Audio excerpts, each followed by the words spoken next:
So the plan today is just to potter slowly up the A82, up the side of Loch Lomond. I think we'll start actually with a diversion. We're going to go and have a look at the Devil's Pulpit.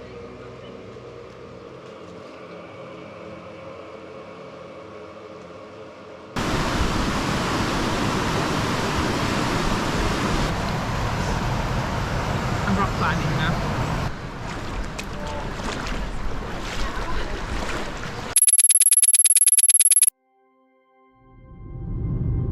And so we're heading north alongside Loch Lomond on the A82, and our next stop is the beautiful village of Luss.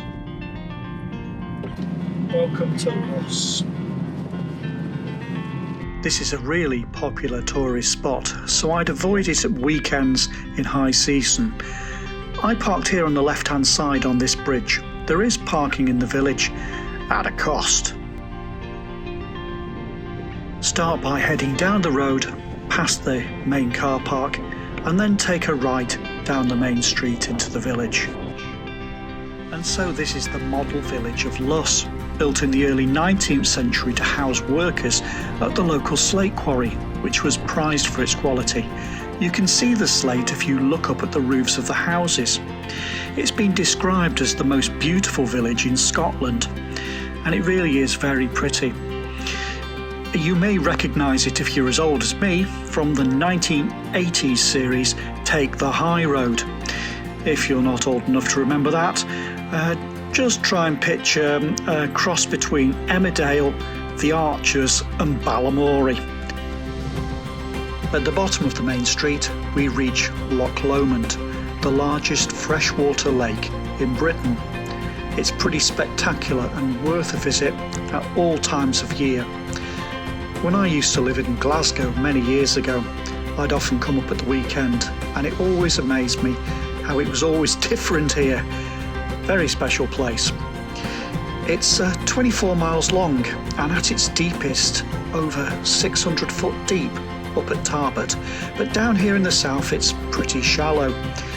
If you look across the loch you can see Glen Lomond, which stands at 3,195 feet.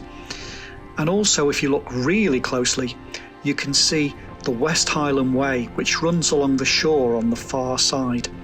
Another thing on my bucket list. The geology interests me. It's the southern extent of the glacier from the last ice age, I believe, and which headed down the loch and then fanned out. And so all the rocks and little islands you see at the southern end are almost certainly come from the terminal moraine that's dropped out of the glacier as it melted. It also makes me wonder about the Devil's Pulpit. I don't know, but to carve such a deep groove in the sandstone, I'm guessing that was done by glacial meltwater. The river's flowing in the other direction now, but I'm guessing when the glacier melted you got periods where huge amounts of water were flowing south, and that's what carved it out. Are you a geologist? Do you know more? Pop it in the comments, I'd love to know. It's yes, it reminds me of Urchin's Kitchen at Delamere Forest near me, which is the similar sort of thing but on a much smaller scale. You could take a boat trip on the loch. It's a bit choppy though today. I don't think it'd be very pleasant. Just nice to come and sit sometimes on the beach here, or just take a little walk. Beach.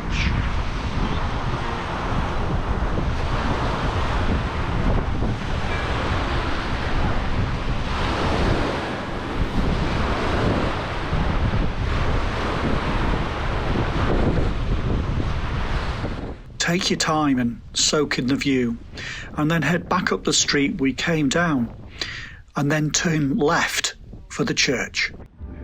This is an ancient site, and it's believed there's been a church standing here since 510 AD. But the church that stands here now was built in 1875 by Sir James Colquhoun in memory of his father who drowned, and I believe the roof of the church is supposed to look like an upturned boat. It's got some beautiful stained glass and lots of heraldry of the Scottish clans. Take a walk through the churchyard and then carry on down to the river, which is beautiful.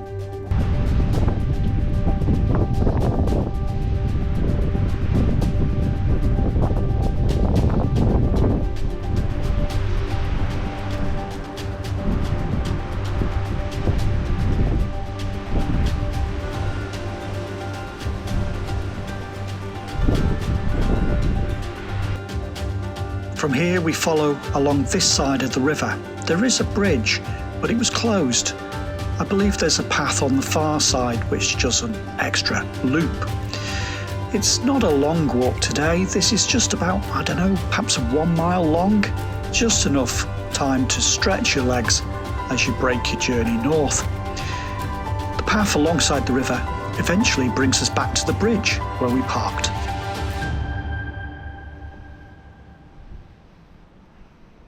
And so we continued our journey north, up the A82 to the top of Loch Lomond, and then over the moors and on to Glen Coe.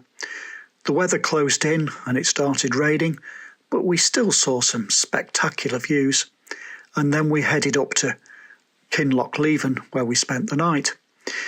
So we'll pick this up next time, and we'll explore around Loch Lomond, and then the drive through Glen Coe, which is stunning. Take care. See you next time, folks.